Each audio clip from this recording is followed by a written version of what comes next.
And welcome back, everybody, to another. Well, hey, it was Jesse's nipples under a shirt, non-beer shirt. No, thank you. Welcome back to Pop Goes Zebra. I am Jeremy the Ref alongside Jesse the Ref. What's going on, man? Not a whole lot. Just enjoying a potentially peaceful Saturday. No wrestling shows today, as far as I know.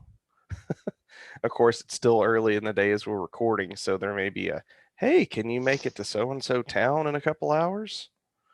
So that ain't happening for me today. I am booked on the better half side. If you catch the drift, the better half of the equation's got me booked elsewhere.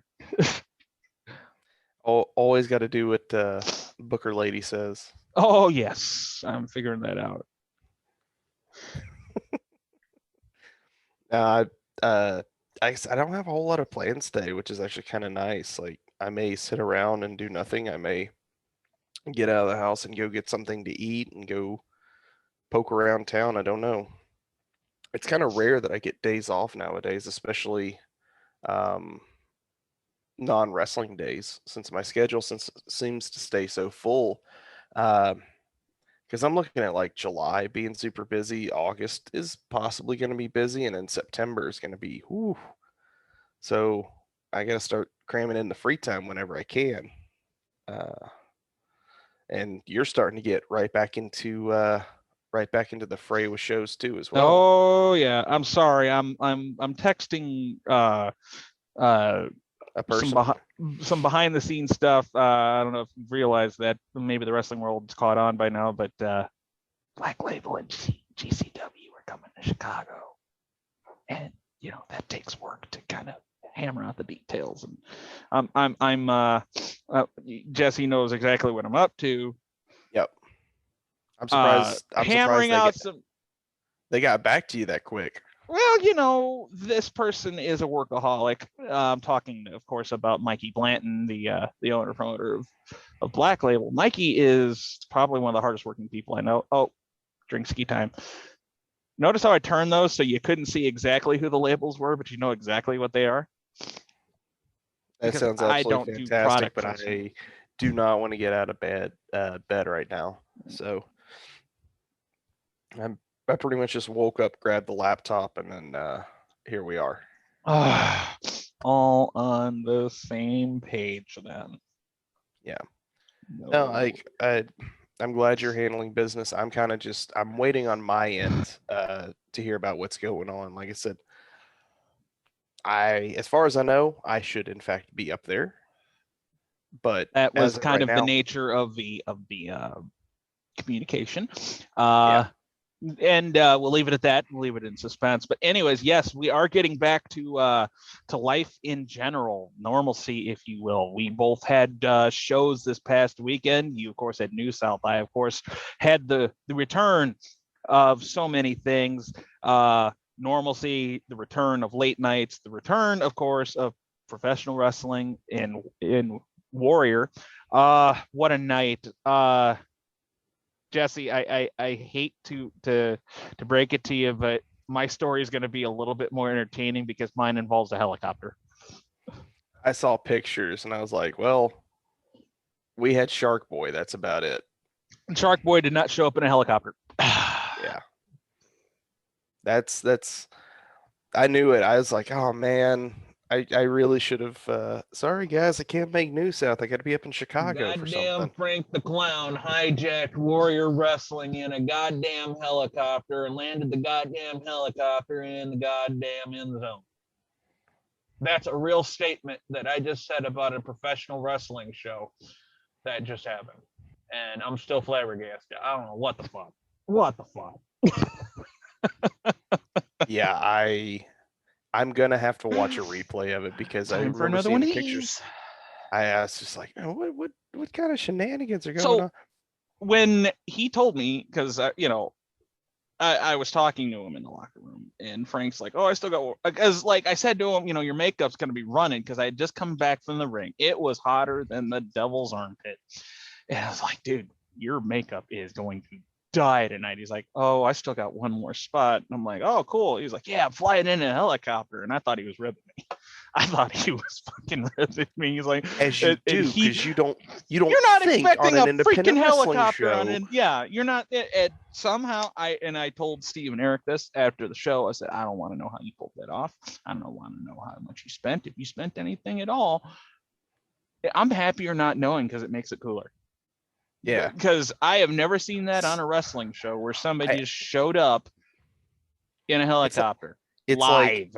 It's like, you know, that wrestling promoter that you're like, oh, there's no way that's going to happen. Somehow they have a Rolodex of like, I know a guy that has a helicopter. I know a guy that has a limousine. I know 5 guys that have monster trucks. What do you want? Yeah. So it was an interesting night at the office. Speaking of the office, it seemed like you had a pretty solid staff up there for the herd. Yeah, we did. We had Angelo Patrick, we had Drew Chandler, we had myself, and then we had the man, the absolute man in Dan Perch. If you were watching the referees that night, and first off, I don't know why you would be, but if for some reason you were, the clear cut, by and large, head and shoulders above everybody else star of the show was Dan Perch. He's excellent in everything he does, and I can't say enough good things about Dan Perch.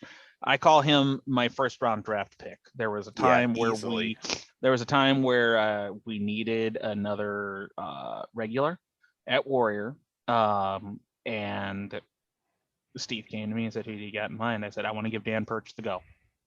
And Dan came in, and I think the first match he had was Daga and Isaiah Velasquez, and knocked it out of the park. And I was like, fast forward now, I'm like, this must be what it feels like when you draft Justin Fields, you know? Yeah. Well, it's like when we had him down in Tampa, like, he was not booked on any of the stuff, and he was back there working his ass off, taking notes, helping people out, and then like the opportunity opened up for us to use him for something. I don't remember what we used him on initially. I think we used him on I think we used him on Bloodsport first, just as a run-in kind of thing. Mm-hmm. And then the next day we had some stuff go on, and Chris wasn't there, so it was myself and Adam Galt deciding the referee assignments. And I looked at Galt. I think this was for, I can't remember what it was for. And I looked at him and said, why don't we use Perch? So he's a good ref. Let's give him a shot. And he goes, all right, let's see what he does. Why don't you use Perch? We sent him out there, and man, we had the talent come back and said, who the hell's that ref, man? He's so good. He was where we needed him. He listened. That's my child. And Adam and I just like, we looked at each other like, cool, that's glowing endorsement. You understand why I drafted him first. Yeah. And then everybody else. And then we started putting him in other places. And I kind of decided to do the trial by fire on Effie's. And I'm like, because I saw him getting ready, I'm like, you wear short shorts under your pants? He goes, yeah, it's just a comfortable thing. I said, how would you feel reffing in those short shorts? I'm all for it. I guarantee you that's the first thing he said. I'm all for it. Yeah, no problem. Absolutely. Anything you need. And Perch looked at me and goes, what do you got in mind? And I showed him a picture, and he goes, oh, that's perfect. And I went to Effie and I said, I got an idea. And Effie's like, I'm all ears. Let me hear it. And I tell him, and he's like, he's got to. It's my show. He has to. Tell him he has to do it now. It's my show. And yes. And in that, the shortest shorts you can imagine. Can we take this even further? Yes, we can. He wanted to put him in cowboy boots, but we were like, that's a bit on the nose. Oh, do it. Hit the button. Do it. Galt and I, we both said, okay, it's a bit on the nose. Effie's a bit on the nose. It works. We wanted to keep the referees a little more tame, but we figured for what he was doing, it was good for the shorts were good for that. But see, I have no filter. I'd have done it and not apologized in the single slightest for it. To be fair, Chris, I thought it would have fit. Chris agreed with us on our decision. He said it could have went either way, but he said it was good to let him choose. Yeah, and he that's felt fine. more comfortable wearing his shoes. Because Effie had some cowboy boots. So if anybody's not pieced it together, of course. I love Perch, but he looks like Officer Lieutenant Jim Dangle from Yes, he Reno does. 911. And when I saw the short shorts and the mustache, I said, just give him the aviators. And I said, yes, he he's absolutely has Dangle. to be. He has to be referee Dangle tonight, and it was incredible. And of course, it was like 90 something degrees out. So Perch was like, "Oh, aside from the canvas being really hot, it was nice being able to have my legs breathe." Because it was, oh my God, it was so hot.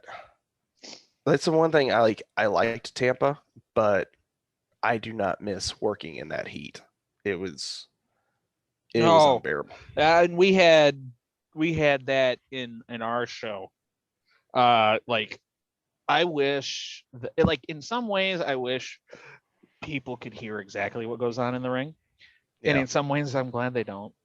I had Jake something versus Warhorse.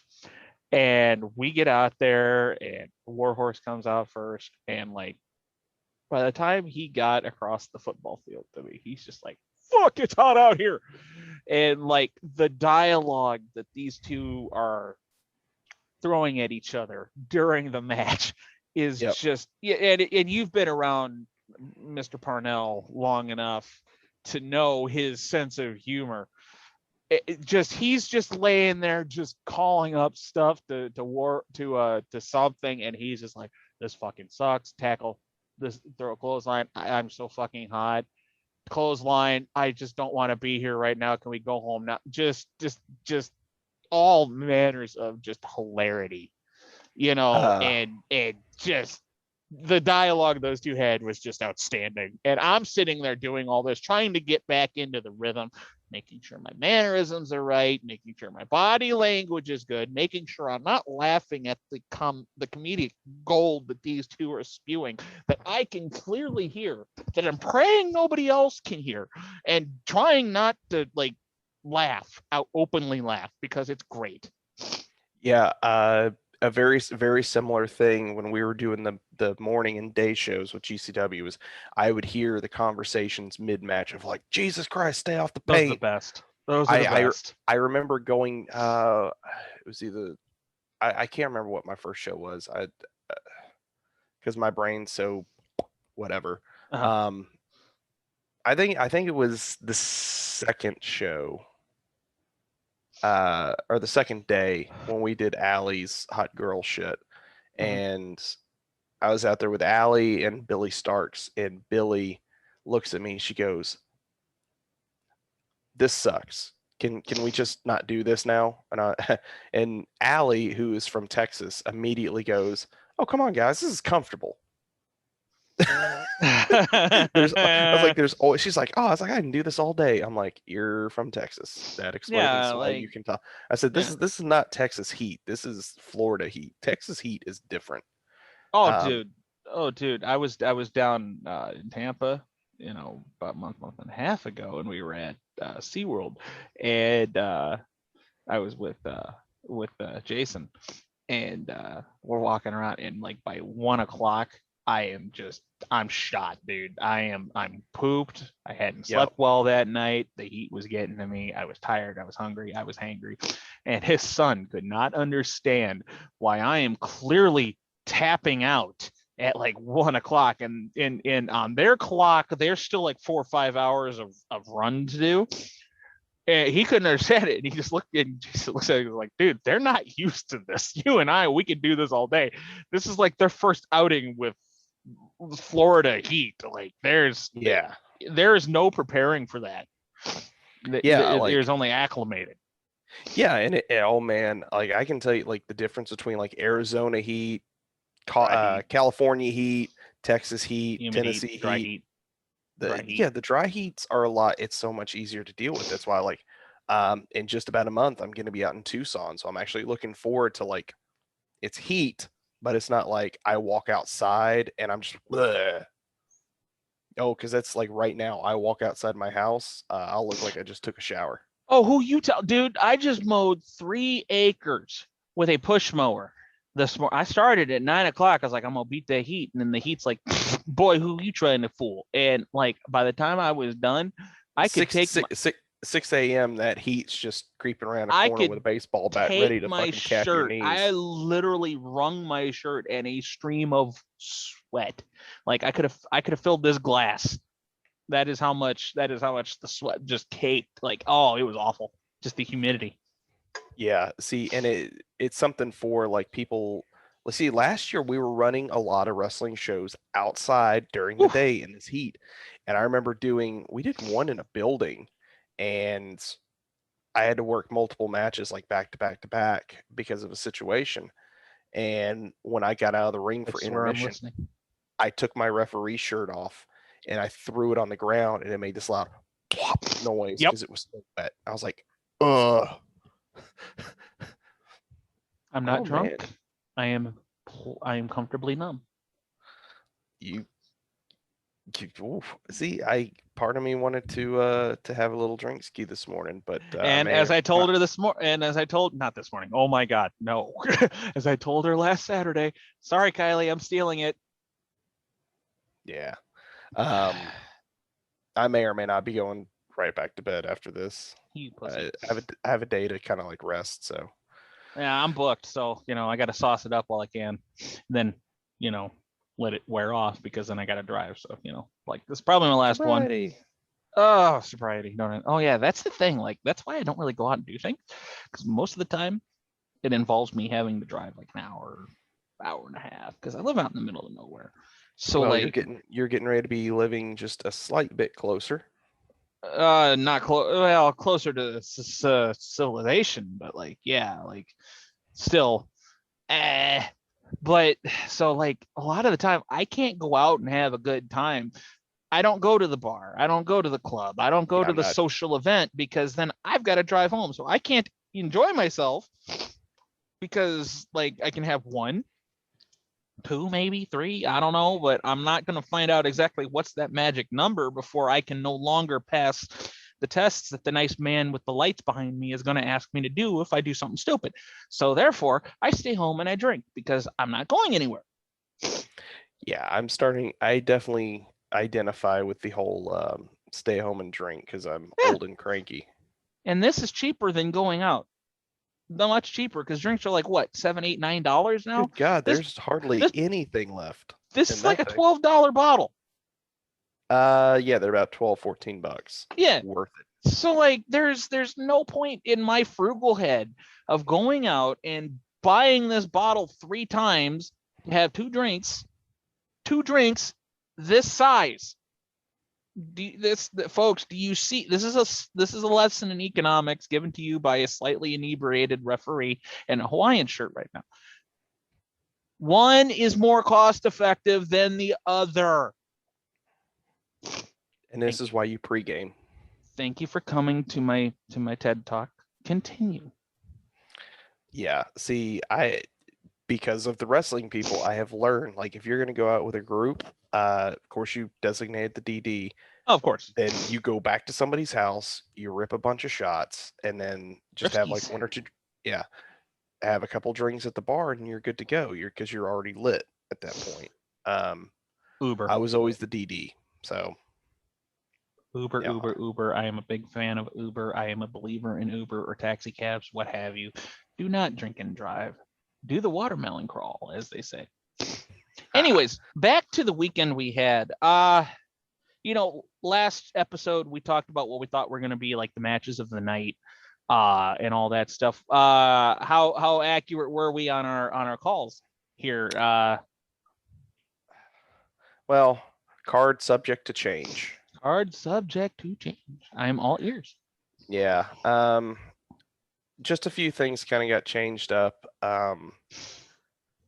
We ended up like the very end of the night because we taped 2 episodes of Action Clash, and the second episode of Action Clash, the main event saw basically we kind of rushed a storyline.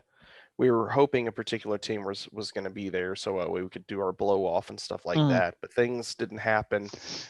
And I sat down with the office, and they're like, "Man, what are we gonna do?" And blah blah blah, because they're putting another team in, making it a 3-team thing for the tag titles. And uh, one of the agents and one of the wrestlers was like, "Why don't we just have this team do it? Nobody's Right. gonna see it coming."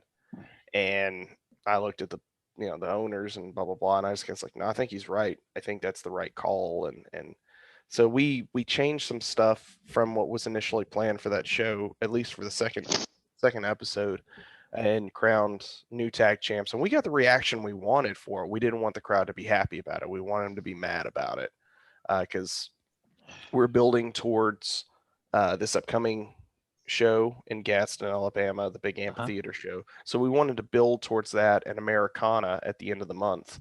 So it's like we made a decision there. But in terms of a match that was exactly what we expected it to be, was Jaden Newman and Tyler Matrix. You talked I about was that just, last episode. How'd that yep, turn out? I was actually assigned that contest. That was the main event of show 1, and I just remember both of them coming to me. It's like, okay, it's good at you because we need you to sell. We need you to help us tell this story. And See, that it must was, be a South thing, because up here, I never hear that. I never hear that. I think Like it is a it's Southern like thing. pulling teeth to get some of them to even acknowledge you're there when they're trying to go over a match or anything like that. They're like, "Why are you even talking to us? You just count 3." They give you that kind of treatment up here, but as you say, down there they're more active. They want the referee to sell things. They want them to register. They want them to be up on the. It's just very interesting, the dichotomy of the geographical. What's required of a referee between one portion of the country versus another.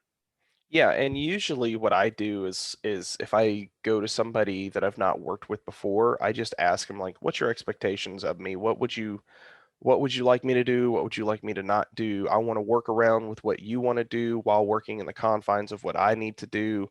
And then we come to an agreement. Yeah.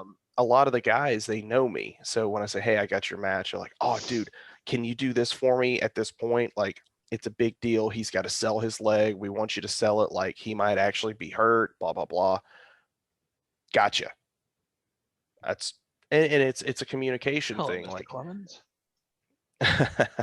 it's like I said, it's a communication thing of just like, we're Yeah, all on the like same it's just team. So weird don't leave because the referee out, because yeah, like yes, we have to know the finish. Do we really have to know the finish? No, we don't, because we're really good at our jobs. I would I, prefer to s- know the I finish. I would too. I say that as on show 2, and I am not going to call them out directly, but I'm going to just say, when there's a falsie and you go 1, 2,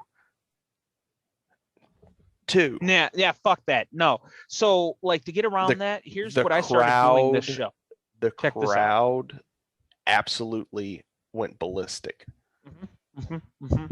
And here's how I get around that. I don't want those moments on my shows. If I'm in charge of the referees, I don't want that on my shows. There's no need for that to even come close to being on the shows.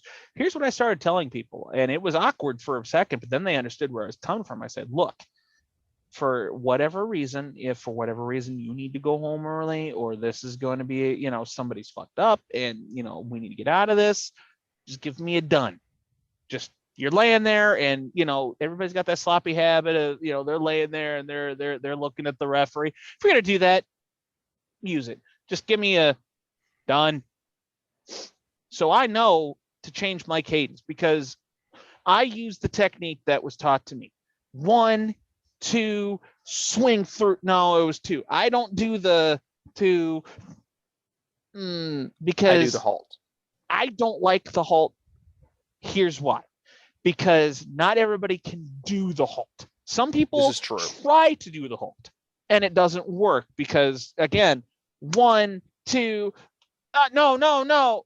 See, right there, that was already awkward as fuck. Not everybody can stop here like Rob King can. Rob King is great at the halt. He is one of the best I've ever seen do the halt. Not everybody is Rob King. I prefer the swing through and come up. A lot of people will do the swing through and just stay there. And no, you got to 1, 2. Swing. No, it was 2. Get up. Go to that timekeeper. It was 2. Get out of there. It's sleight of hand. It is kind of like, the best way I can describe it is like, the 80s monster movies where you didn't really see the creature. You didn't really see the killer. Your mind kind of painted what your eyes couldn't see. Same thing. Your eyes didn't really see whether or not that hand swung through the mat or came close to the mat, but they see you coming up doing body language. Where if they see you and your hand accidentally comes down because they didn't tell you anything and you didn't catch it. But see, that's where the halt works for me, because if they didn't, my hand is following through and I'm going to hit 3 and I'm going to come up and I'm going to call for the bell. And again, and I've done it and I am not afraid to do it. Pardon me. It also, as I said, kind of depends on the geographical location expectations of the crowd. You also have to understand your crowds. You can't get away with that in Chicago. You will not get away with that in Chicago. Chicago fans are a little too smart for their own good. They're going to know you fucked up. The trick is to not let them know you fucked up. That's the biggest thing. I tell every referee, do not change your cadence. Count consistently. Count loud enough that the crowd hears you, the wrestler hears you. So there's no mistake. But if they're not going to kick out, I would love to count to 3. Clemens on here to relay to you what he was taught by Mike Chioda as it comes to actually there is acceptable changing time to change your count in cadence. And I would love to get him on here and tell that story because he blew my mind one time at an Evolve seminar where I thought the same way as you did. But then when he relayed what Chioda had said, it made perfect sense. And like I said, I don't know, he's been a little hesitant to do anything.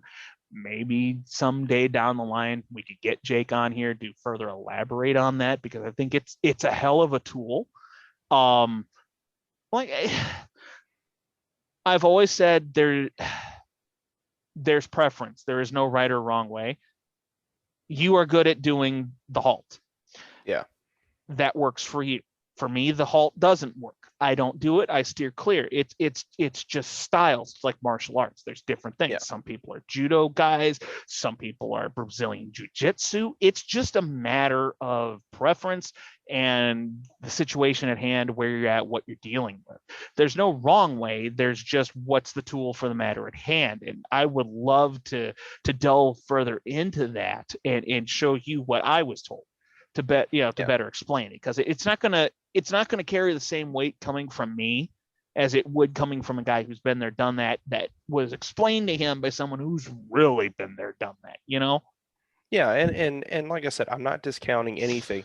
I'm just saying what works for me and what has worked. Like I said, what works for me is not going to work for Jake, but what works for Jake and I were taught the swing through. We both use the same style. And see, I did that for many years until I tore my shoulder. And there's that too. The swing through is what got me. That's actually the motion of swinging through on a count is what tore that shoulder. Oof. That is, so me not liking the swing through is a personal reason, because that's how I fucked my shoulder up. And that's fine. Because of the way it's healed up, I have more control over a halt, because and some people can do it. I'm not saying that the halt doesn't work. I'm saying that the halt does not work for everybody. There are people that can do it and do it well. And for those people, I say, stay with that. If you can do it, stay with that. But the halt is not for everybody. Yeah, and it's not a WWE thing, because not everybody has body control. There's only one referee on the WWE roster that does it, and I can't remember his name. He's on Raw. Is it Cone? It's not Cone.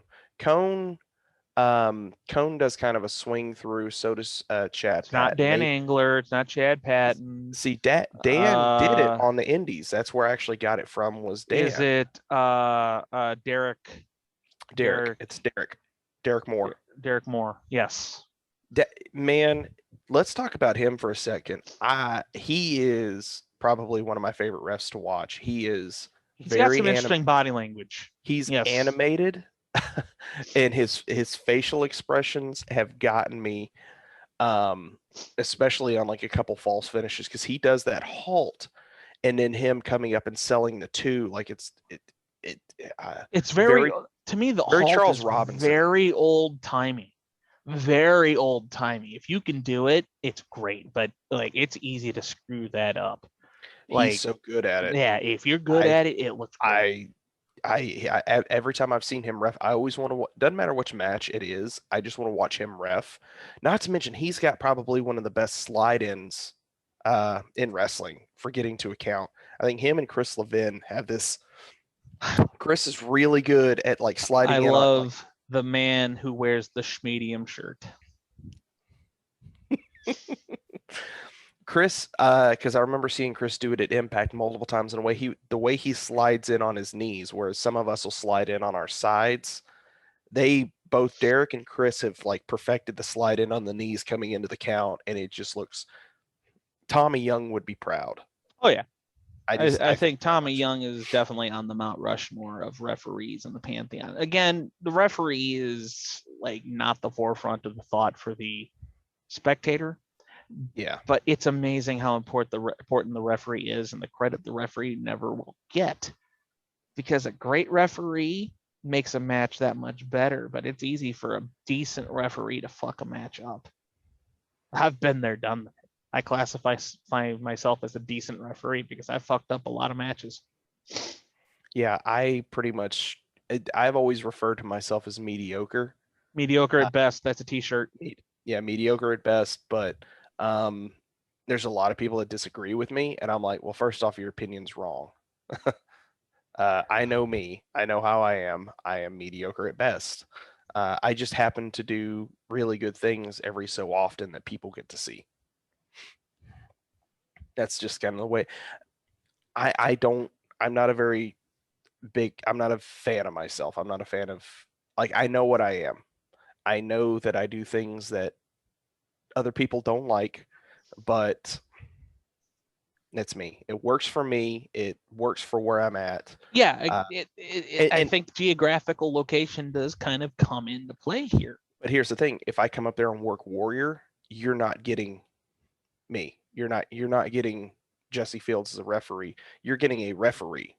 Like, you're not getting any character, any of the stuff that I normally do, because I know how to turn off what I do. Like, if New South, originally when I got there, I did straight TV, and then they're like, no, we want you to react more. We want you to be into it.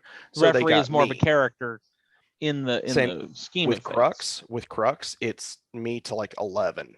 Like, they want the full this Monty. This one goes to 11. This one goes to 11. GCW is a bit of both. If I'm working a normal show like Spring Break or something else, you'll get a normal referee with bits of Jesse sprinkled in. But if I'm working Effie's show, it's all Jesse, because he wants that craziness. I come up to Warrior or something like that, you're not gonna get anything. You're gonna get straight referee. So you're assuming I'm bringing you to Warrior. I'm kidding. I'd love to have you at some point. It's just a matter of the logistics of me getting up there. Still got to talk about August. Wink, wink, nudge, nudge. Wink, wink, nudge, nudge. Wink, wink, nudge. I'm not against I'm not against making 2 trips to Chicago, especially if I find a really good place to eat. There's plenty of good. Oh, dude, that actually is a great segue. Like, I talked about it in the last episode.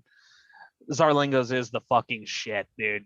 Like, excuse my language for anybody that is offended by that F-bomb. I've already dropped one in here earlier. It is every bit of the fucking shit. It is great. Like, I recommend the S'mores Blizzard. Allison had the hot apple dumpling. My God. Cash only, though. I'm going to warn you, since they don't. It's cash only. So unless you hit that ATM beforehand, you're going to be brutally disappointed when you try to get up there with the Cash App or a credit card. They ain't going to take that plastic back. I'm old school, because like I'll go to antique places. Army beat that out of me.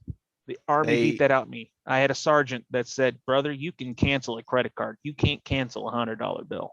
No, you can't. Flat out. That's the thing. When I travel, I go to antique places, and some places like they don't take cards. So if I see something cool I want, I better have cash in hand. I always travel with cash because it's like cash is king, baby. Our debit card machine's down. Guess what? Well, guess what? You ain't getting money. That's your problem. I can go up the street and get a drink just as easily. It's your fault. You can't take my plastic. It's not my fault. It's here's a couple of loonies and toonies for you. Whatever. Yeah.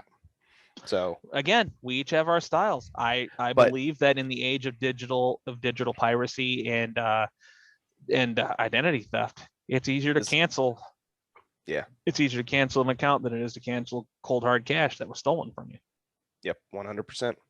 But anyways, like I said, if I do the August thing, depending how the work schedule flows, I could potentially take a couple days where I can come up a day before and actually be like, all right, I want to go to the science center. I want to go eat. I want to do these things before business mode has to kick in. Again, I am leaving these humble constraints that I find myself in and going to the Spirit in the north, where I will have an extra room.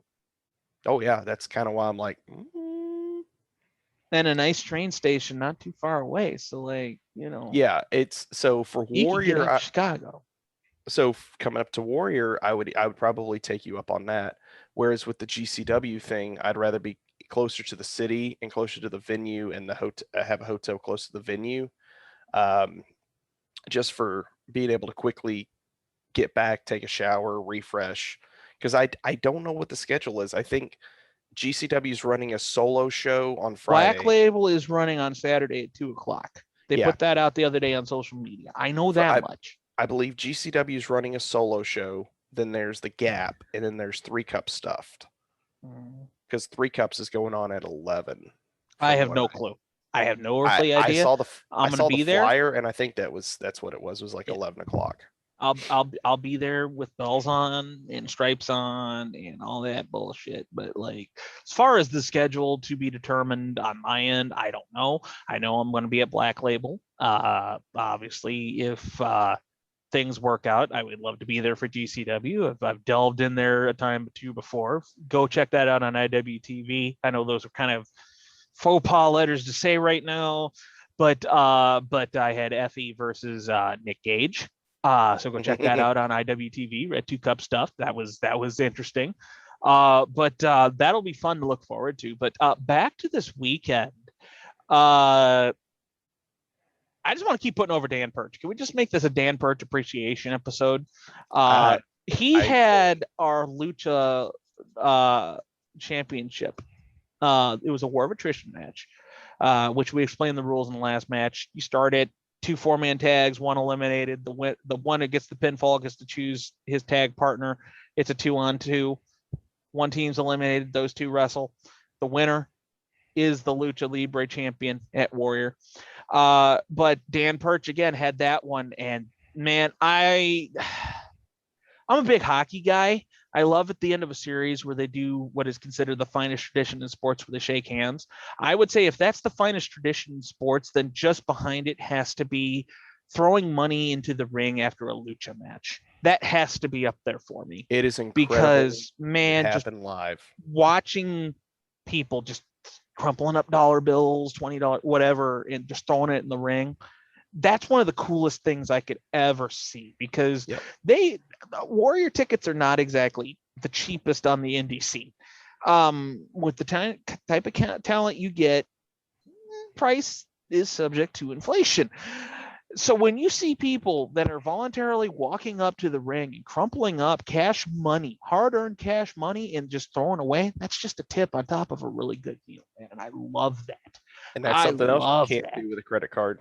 Yeah, well, I'm on the show. They're paying me. I'm not paying them. If I wanted the extra money, I'd have taken the match. You know what I mean?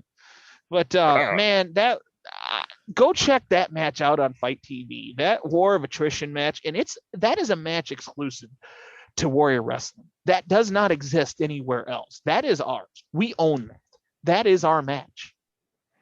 Yeah, And I don't think any other place could pull that off. nope, Definitely and like I said, it's perfect because I feel like some promotions need to have that's our thing. their own match type, and like you guys having that is going to be, people are gonna every year they're like, oh, we want to see this.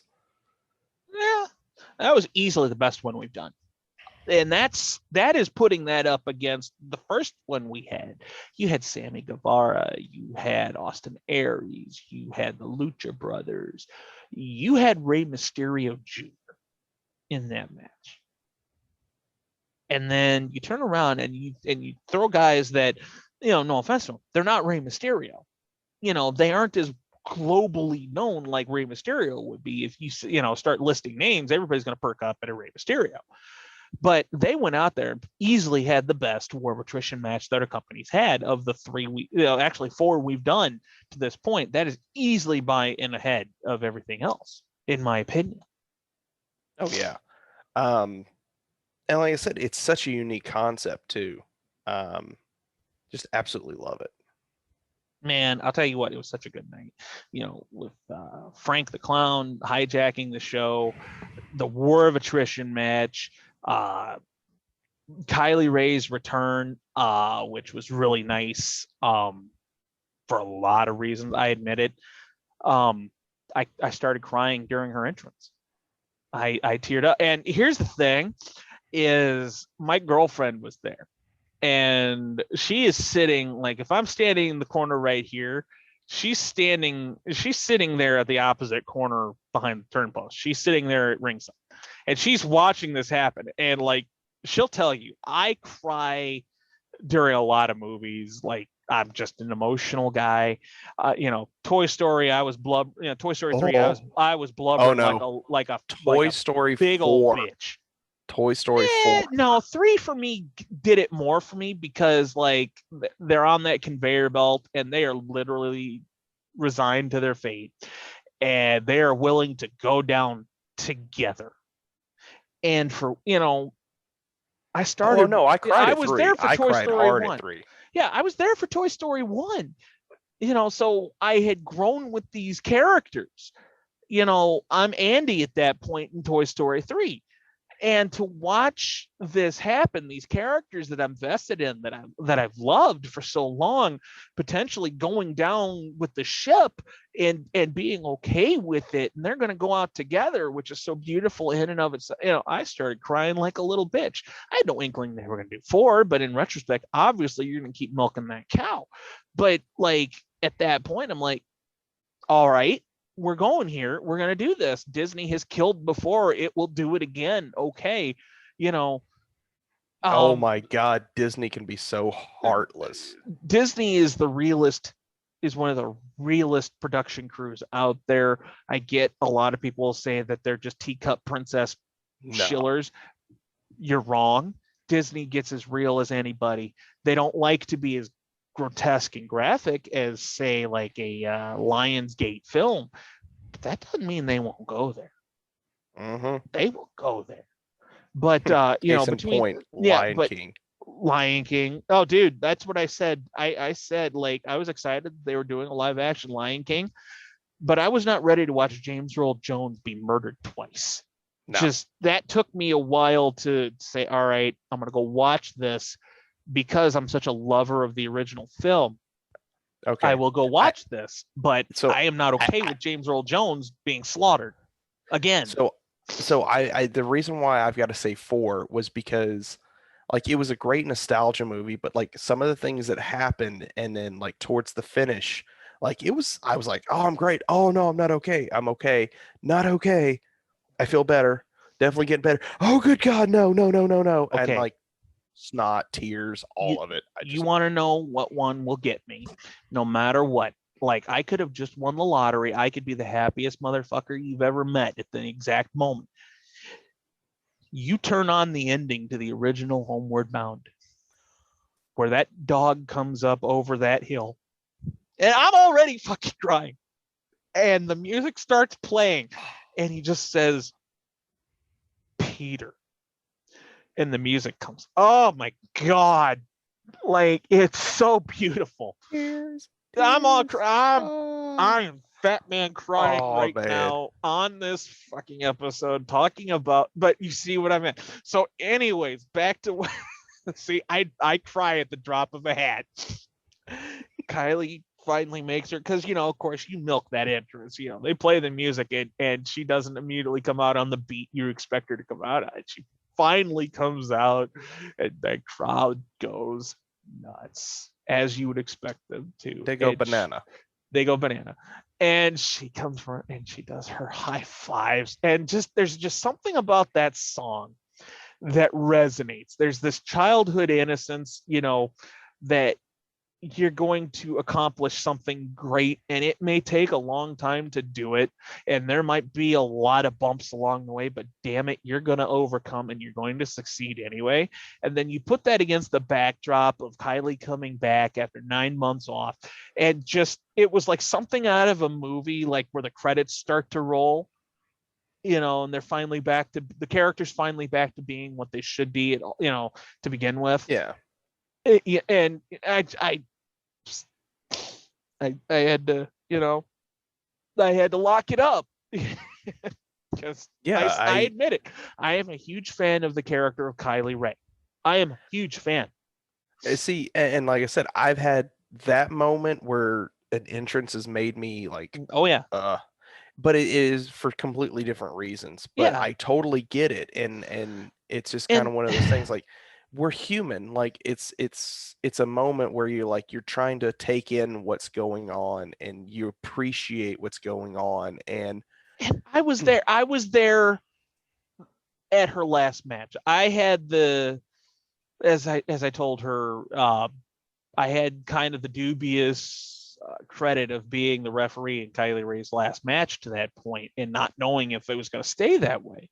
So, the circumstances of which her last match happened and the decision to walk away, I was one of the very few people that were there for that, that really knows what was going on the night of her last match. That to see her make her entrance again and to see the Kylie Rae character back up and running. Yeah. And as I've said, what that character means to the world of professional wrestling, the elation that I had just as an individual, take the stripes away, just as an individual, just a fan of professional wrestling.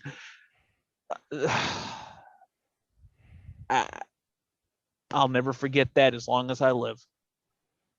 Yeah, I mean, I guess there are moments that will happen in wrestling that when you initially look at them on paper, they're like, oh, it's just going to be another thing. But it's something about the moment that resonates with you as a person that, like I said, bigger than wrestling. You don't choose when you get to react to something. Sometimes your body just kind of, and like I said, for my moment, it was that reaction when Orange Cassidy came through the curtain. Nobody knew he was there.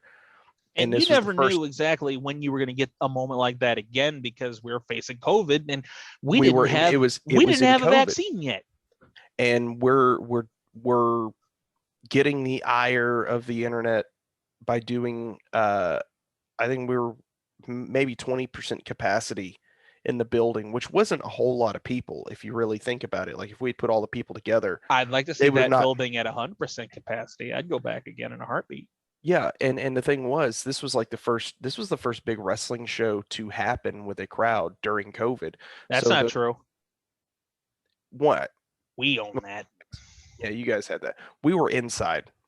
Yeah, indoors. Yeah. We were indoors. The difference was like you could have the big shows outside, but we were still inside, and that you would have thought that place was full, the full capacity. Like I said, I'd love to see that building at full capacity with a wrestling show. I think there's something there. That's an amazing building for wrestling. It's a great layout. Just not a big fan of dressing in the stables, but it could be dressed up, sure. But as far as like the Colosseum like setting, oh, it's amazing. And like I said, I was standing in a corner, we had already done like the little shtick that was going on, so I wasn't just like standing in a corner all stoic. I was, being oh, dressed right, let dressed me Joe professional. being a Yeah. referee, like, all right, your next person's coming out here. And I looked over at Ricky Shane Page and he goes, "You crying?" And like, I was like, "Yeah." Fat man crying. That's he right. just You're about to see a fat boy cry. he looked at me, he goes, "Oh man." And he just kind of laughed. I just almost like, man, these people don't know what we're about to Okay, give them. you care. That just means Nope. you care. It And doesn't I mean you're just, soft or that you have no no, control of I your know. emotions. Like, And it means you give a damn about what you're doing. yeah, and like right there in the ring, I was like, man, these people don't know what we're about to give them. He goes, "Let's do it." And he was all fired up. And then afterwards, like I went back and talked to him, and I told him, I was like, dude, I was sorry, I was crying. I was like, it was hearing that reaction. He goes, It "Nah, was man." honest. It He was looked at me. honest. He looked at me. He's like, "Nah, man, I had chills." He's like, "Man, it was good to be back." And it's you don't, like I said, you don't. We take a lot of things for granted. So like being able to hear that reaction, it didn't matter if it was for OC or if it had been for a tag team or somebody else, but hearing that crowd react just kind of, And that's what it's all about. It's yeah. about the crowd. It's about how they react. Well, how do you think the WWE guys are going to feel once they go back on the road and they've got that regular reaction? It's going to be a high. It's going to be a high that they're gonna have for a little while. We had a hint of it at WrestleMania. Man, that Oh was the man, first time in a long time that you felt it coming through your screen, and they had that there. And as you said, going back out there live this summer, they're not gonna have, the boys are not gonna have to do much. I'm gonna liken it to like those European stories you hear where like, man, they were popping off of a shoulder tackle, just a headlock shoulder tackle. It's gonna be like that again. oh yeah, for a brief and period. the Tampa You're just gonna have Crowd to for be there. GCW, when we were out there for spring break and Bloodsport and a lot of the late night shows that had the big capacity, man. I went out there. I did the first match on spring break, and it was Starboy Charlie and Billy Starks. Oh And yeah. The crowd was so amped up for that match just to have that, a great wrestling match. It was hard to take in. Like I looked out, and even though we were outside and at seats and standing, like it was a sea of humanity, man. Everywhere I looked, I just saw people, and I was like, man. And I'm wanting to say, like, because after the show, we kind of sat around and just kind of took it all in. Just a few of us, me, Steve, Eric, and their significant others, and I think there was north of 6 at our show outdoors. It was easily the biggest one we've done so far, and that's just night one. And it was, you could tell in the ring, like once you got over the heat, you just kind of looked around. And I specifically remember it in Kylie's match. I said, "There's a lot of people here."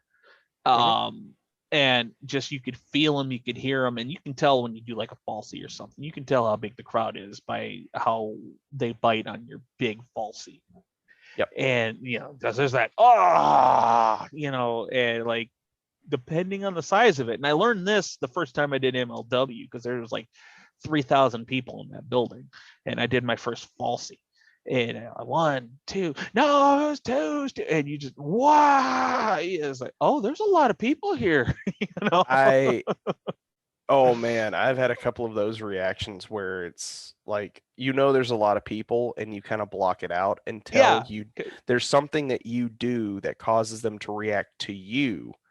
And it's usually like the falsie or something like that. And I remember doing a show in a building with about 3,000 to 4,000 people, and I came up for 2, and I could hear it, and I'm like, I look around, it almost crushes you. That's where you first realize, like, oh, there's a lot of people folk in here. Like you're kind of like, you don't think, like, you'll stand there and you'll be looking around and it's like, oh cool, there's people here, yeah man, this is a good crowd. But you do that first falsie and that crowd bites on it. It's something about it. That's where you go, oh. I remember doing one in a big arena and looking up, and I'm like, oh shit, there's people all over the place in this building. I had best not screw up. And I wish I could have Ayers on here to talk about his, that first Mania moment, especially Kofi Mania, because he had that. I'm sure he was very aware of exactly how many people were in that building for that moment, which Oh I yeah. still say is one of the biggest moments of modern wrestling is Kofi Mania. Oh yeah. For 100%. obvious reasons. But yeah, just like it's amazing how like you'll look, your eyes will take in the crowd, but once your ears take in the crowd, that's where it becomes real because now you can feel the people, not just see them. It's such a weird thing to explain to people of like, how many people are there, but you don't know that they're there until you feel it. And Yeah. how do you feel it? Well, when I do something and then the crowd immediately reacts to it, you suddenly feel it. And and I started to live for those moments. I was like, all right, I can't wait to get to my falsy. I want to fuck with these people. I want them to think that that's the end, but nope, I got you. But there's more to a match than that. And that's something that I really, it can be viewed as a bit over the top, but it's something that I really strive for is excellent false finishes. I did one with Mike Bennett and Danhausen, and the entire locker room thought a certain pile driver was the finish because the way that I had positioned myself and the way that I had counted. And at the last second, Danhausen's shoulder comes flying off the mat, and I do my best John Cone from a prone position. Two, he kicked. It was two, and I could hear gorilla position. They got in my ear, and I could hear like, "Oh my god, good count, Ref, good count." Yeah. No, like literally, I'm hearing it. I was like, "Oh my god, we thought that was the finish." Like the guy who's telling me time, he's, "I thought that was the finish," and I'm like, it's a bit of a blooper, but it's such a good falsie that you screw with the sound guy. Oh, they thought it, yeah. Ooh. When you hit it so hard that even the sound guy thought it was 3 and they start playing the music. Yeah, it's a blooper, but your falsie's so good. It shows the realism because people thought it was it. And that's why you always wait for that bell. Wait for the bell, baby. That's the same thing that I teach everybody is like, until you see a referee signaling for the bell. And when I count 3, I don't just do a gentle point. 1, 2, 3. I'll come up both hands. It's emphatic. It is very emphatic that I'm calling for the bell. I'll get in that stank eye too. Especially, I'll give him the stank. Especially if it's like a big babyface win or a big dramatic win, like a flash pin. I'll come up the full dramatic call for the bell kind of thing. By God, ring the bell! Just something like that. It's very much like a very Charles Robinson thing. Oh, Charles is the best. Charles is he's a very two-hand, like Mike Chioda would do it. He'll do that. I call it the Shane O'Mac at times. Like, come on, ring the damn bell. Yeah, like he's a conductor. Yeah. I am not shit talking Mike Chioda. Please do not take. I'm simply having fun with it. Like, Chioda is the fucking man. No, whatever he does is right. Chioda's the guy that I stole the most from, which is pretty.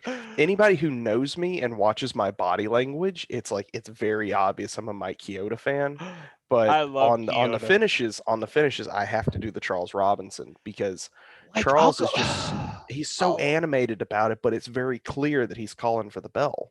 I have a modded Fire Stick. And on it is like a 24/7 like SummerSlam or WrestleMania channel. So it's just playing those from the annals of time. And like I'll watch Chioda from like early 90s. And like, my God, that dude was ahead of his time when he started.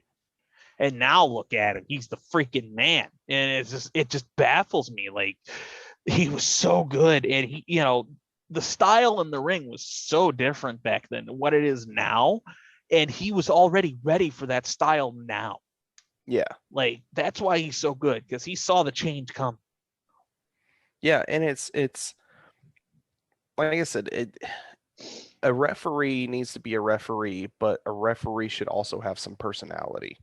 Like Yes. it well, and I say that it's like you look at certain hockey officials, you get some that just give you a plain, oh I yeah, love you for this already. 2 minutes cross checking, but then you get number 4, Mr. Wes McCauley. Wes McCauley is the man. 2 minutes cross checking. Cross checking. He's so vibrant, and I feel He like comes through the screen. and the announcers will even say, hey, hold on, we're not going to talk through this. We're going to let Mr. Wes McCauley make the Let call. Wes tell the story. I'd love to get him on here. That'd be interesting. Well, so and then I'll get guff for this, but when I'm teaching referees, I'm like, look, football referees, they're very straightforward. I get that. Basketball referees, blah blah blah. I have but a favorite referee from NFL, but like, I don't want to go into it because people will take it the wrong way and think I'm like making fun of them when I'm not, and I just don't want to do that. But I love this. There's a specific referee that I love that speaks like Dusty Rhodes, and I'll leave it at that. That every time I see, I know which referee you're talking about. Path and I love him. That is my favorite referee. Like, I get excited, but continue. I tell everybody, it's like, look at a soccer referee and look at a hockey referee. They don't care that the player is like, oh, I didn't do that. They are literally get in the fucking box. They're authoritative. But they're not like blah blah blah. No, like, they are the authority. They are showing like, no, I'm the man in charge. I'm the man with the yellow card. I'm a little the man bit of with Joe West to him, Cowboy Joe. Yeah, and it's just, I like the hockey officials because they range so much. Like, you'll get some that they're there, but then you get the guys like Wes McCauley where they're actively into what's going on. Not only that, they're actually watching the plays. They're invested in the sport because they want to see a good contest between two teams. Yeah. I feel like a referee should be invested in the match. It's like, you're an impartial official, but you're invested that you want to see a winner. You don't want to see a disqualification. You don't want to see a count out. You, as somebody who didn't cares pay about to see that. Yeah. So the referee should be invested in what they're doing. They should care about their calls and their body language. I just don't like referees that look like they have the charisma of like a rock. Yeah. A rock or something. Yeah, man. Like, oh, pardon me. Sneeze. Allergies. Like I said, I did 3 acres of yard and I push mowed all of it. That dust, like, it's gonna happen. Yeah, I'm all sorts of allergy right now. But yeah, it was to put a bow on this. It was very nice to get back into the ring and kind of get things going again. We've got a huge lineup scheduled for July for Warrior. I can't wait for that. Jesse, I know you've got all sorts of stuff coming up. What would be your biggest takeaway from the weekend?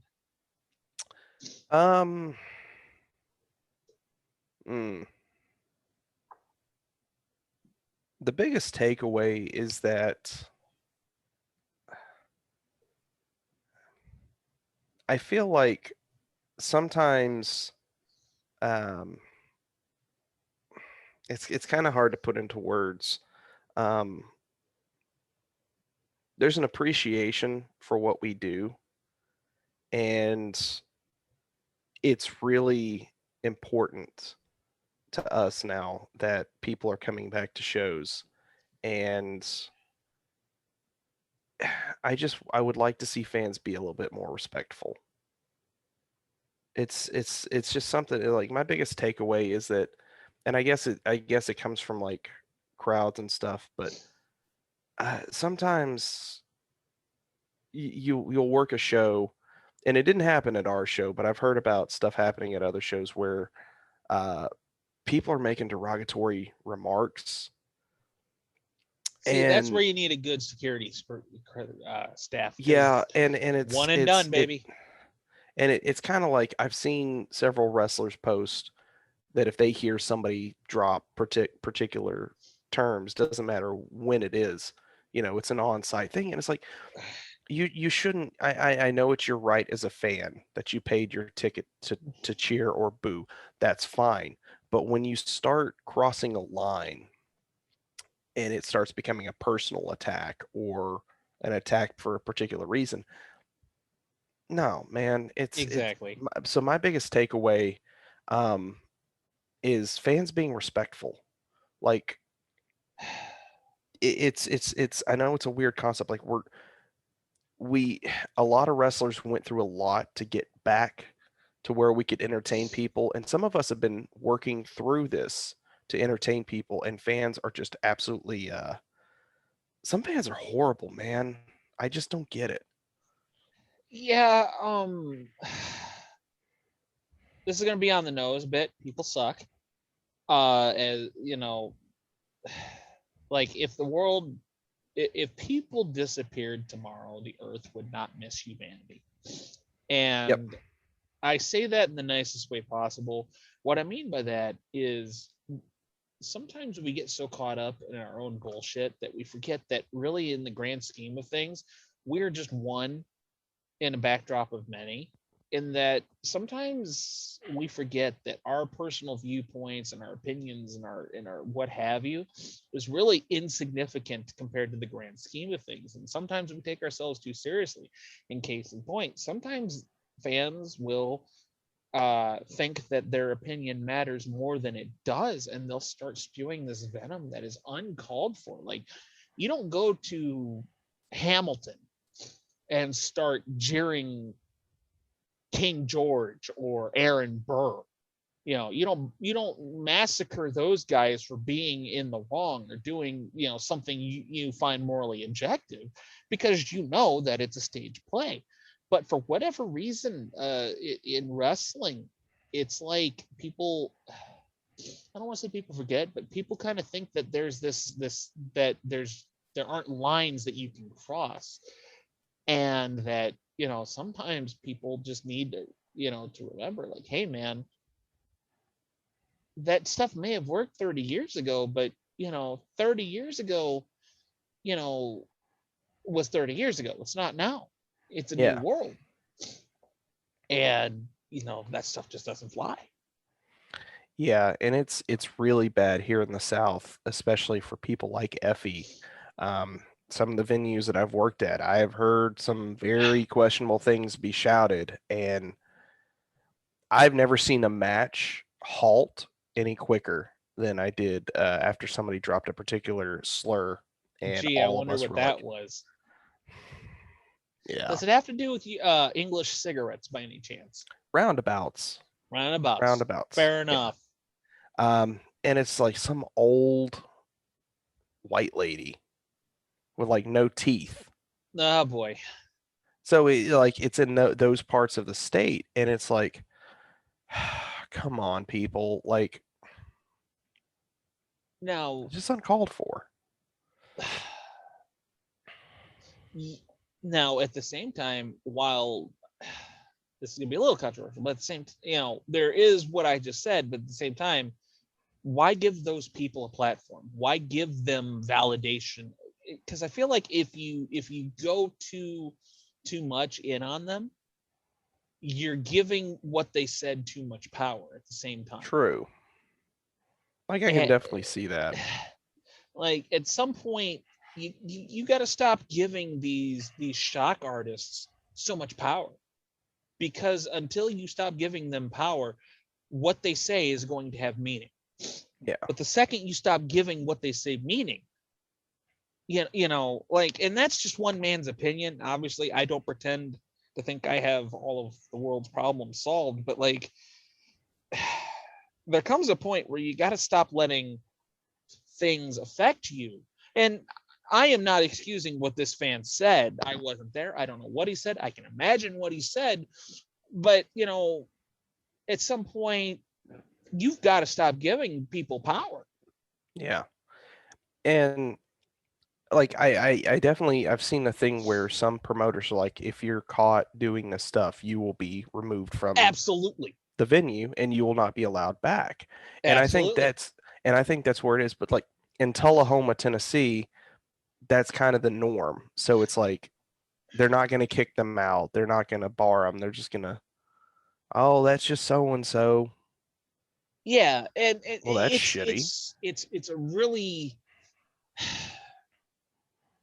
it's gonna sound like I don't want people to think I'm making excuses for it, but like you can't um you can't have a B personality and expect it to fly with an A personality and then get offended when it doesn't either.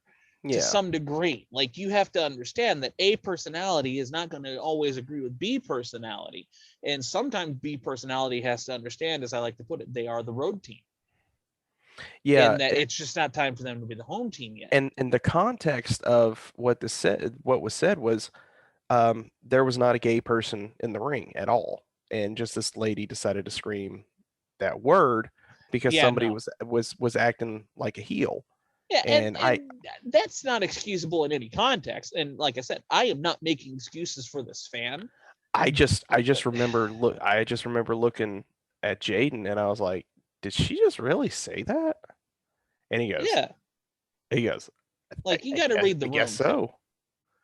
Yeah, it's like we just kind of I looked over at Luther and I was like, I don't know. It's just like the world is so screwed up. It just, why can't we all just kind of enjoy something without it being Yeah. controversial, without it being something that it's not intended to be? Like I'm sure, you know, like this person didn't wake up that morning going, I'm going to actively go out and try to upset people. Like I don't do that. Like I'm sure you don't do that. But do we in our day to day do we say something that will upset somebody in some fashion or another Yeah, and inadvertently? you do it Yes, because it happens. it It's happens. we're But in infallible. Like things happen. it like I and again, like I said, I don't want to make it sound like I'm sounding making excuses for the person. I'm not. I find it deplorable, but like I understand how it happened. Yeah, I guess is what I'm trying to say. I can understand it and let it roll off, but that's not to say the next person will. I guess is what I'm trying to say. Like, shame on that fan for thinking that that's acceptable in the world we live in. But like, at the same time, read the room. I guess until that room is cleared out, you know that there's going to be a stink in the room until it's cleaned out and fumigated. You know what I mean? Yeah. You know that that's going to be there. If a cat's been had the litter box in that room for 15 years, the room's gonna smell like a litter box. But until you go in there and gut the room and change it and make positive changes in there, the room's always gonna smell like a litter box. Yeah. And I think that's what I'm trying to say is, on one hand, shame on the house owner for letting the room smell like a litter box for so long. But at the same time, what did you expected the room to smell like roses? Yeah. I just that's why like nowadays I'm becoming a lot more selective of like where I work. It's just like I some towns is like, oh, we're gonna run this town. I think I'm gonna sit that one out. Yeah, there's It's there's like there's no place in that for wrestling, be it in the locker room, be it in the stands. Man, it's 2021. Surprisingly, a lot of the places that we run in Alabama are not crazy, you know, places you would think that stuff would happen. They're very respectful fans. For the most part, a lot of them are very intelligent about wrestling. So it's like It's it's crazy. 2021, folks. Can we please better ourselves? Mhm. There's no need for real in a fake world. You don't need to do that. You're the heel. It's not the guy on the show that's cheating while the referee's back is turned. It's you.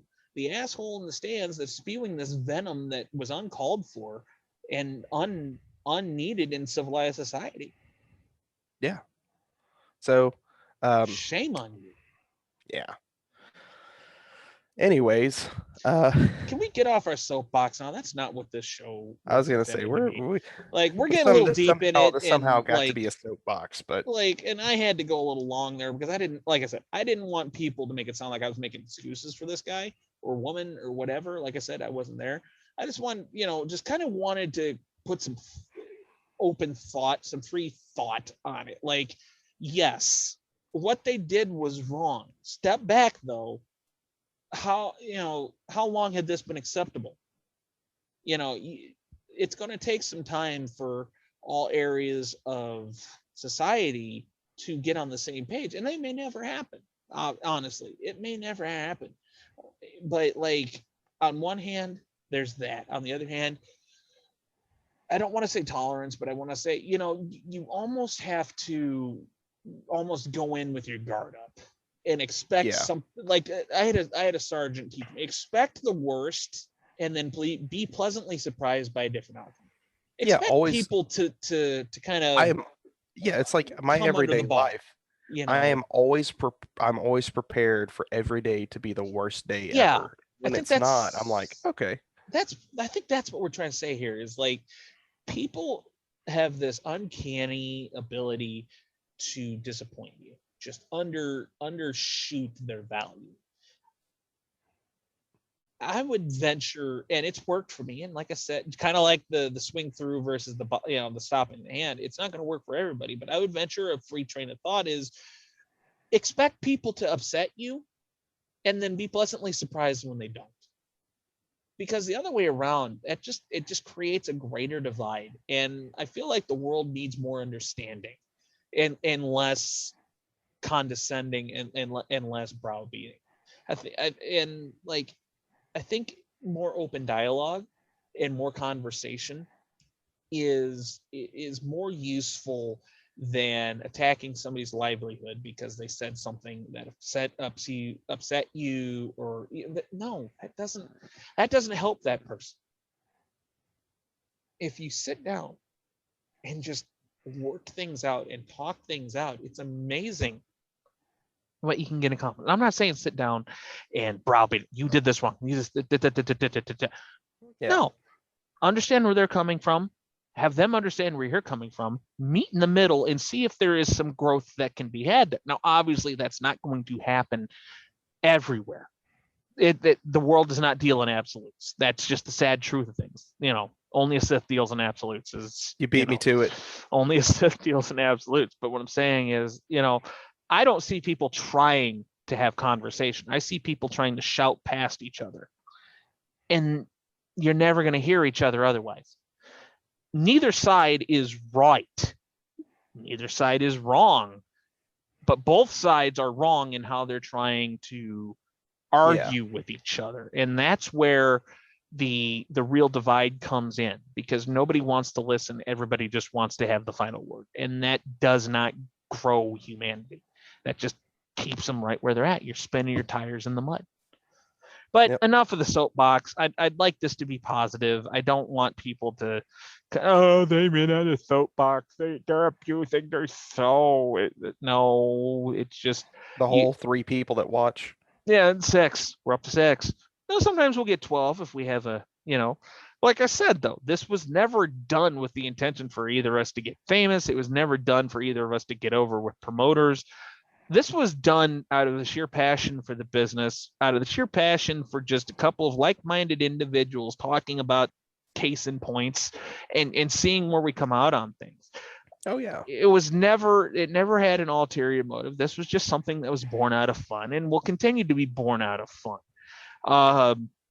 Hopefully we get enough people to stick around for the guests we have planned for the future. I don't want to comment on them yet because I've got to go fishing.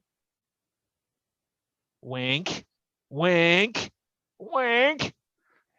First before I publicly make the promise, but we're gonna fish for a couple of things and see if we can't get any bites. boy, I'm really hitting this thing on the head, aren't I? Like my ham-handed is just, but I feel like at this point it should be expected. We're what, 21 episodes in at this point and 2 specials, which I'm kind of in the mood for another special, aren't you? Oh, what could we do? Well, I wanted to do a Crow episode and that just never came to fruition. Just things kind of got a little wonky. Um, there's other stuff we could talk about, and you and I will talk offline about it because you and I are always good to break up the monotony of our work days by coming up with ideas. Oh yeah. But I seem to remember conversations we had about like murder mysteries. What happened to Amelia Earhart? What happened Oh to man. DB Cooper? All that stuff. It was the DB And Cooper. DB Cooper especially would be fun, but we get all sorts of stuff planned for the summer that we could do. It's just a matter of just kind of figuring out what our schedule is going to look like. But in the meantime, I just kind of want to leave people with the idea that this is done for fun. We appreciate anybody that takes the time to watch this. We can't wait to see what comes of this in terms of who we can get on here, who we can have conversations with, because that's always kind of been what this is about. Just having conversations like you would if you were in a car going to a show. And the first time you and I are actually able to be in the same room and do that'll be awesome. Dude, if we can get you up to Warrior, we're just going to bring the laptop and just have people sitting on camera with us. I think that's just the way to do it. Just do little snippets. Oh, absolutely. But that's another conversation for another time. But we just wanted to express our gratitude to anybody that watches this and takes the time out of their busy day, because there's only 24 hours in the day, and a lot of that day is filled up with day-to-day bullshit that we have to do versus what we want to do. So we just wanted to say thank you from the bottom of our hearts for watching this. We cannot wait to show you what we would like to do. Whether that actually happens or not, card subject to change, as we said. But until that time, Jesse, you know what I'm looking for. As it is the weekend, let's remember, do not add to the population. Do not subtract from the population. Please do not be the reason why we have a safety briefing on Monday. And with that being said, this is the crew of Pop Goes the Zebra, wishing everybody on Earth a pleasant day. And we'll see you guys down the line. Everybody take care, all right? Bye-bye.